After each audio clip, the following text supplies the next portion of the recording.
ហើយនឹងហូបសាប៊ីជានឹងស្រូវបាន1គីឡូមែន300ហើយប៊ីជាមកប៉ោងម៉ាច2005ថ្លៃតែប៊ីជានេះ2005ប៊ីជា2005ស្រូវ800ពាក្យទាំងអស់នេះគឺជាពាក្យលួងលោមទេពាក្យលួងលោមដើម្បីស្ងប់ចិត្តដើម្បីការប្រៀបធៀបជាមួយនឹងវិជាហើយនឹង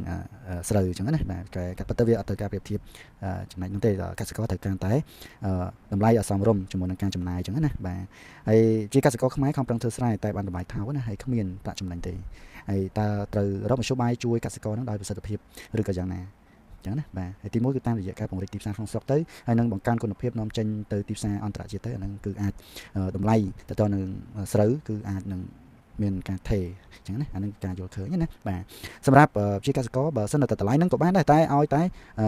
លើជីថ្នាំបាទប្រេងអីជាដើមហ្នឹងគឺមានការធ្លាក់ចុះអាហ្នឹងគឺគាត់ចំណេញដែរតែនេះគឺប្រេងក៏ឡើងថ្លៃជីថ្នាំអីផ្សេងៗហ្នឹងគឺវាឡើងថ្លៃអញ្ចឹងគឺផលចំណេញហ្នឹងគឺអត់មានទេផាត់កាត់កង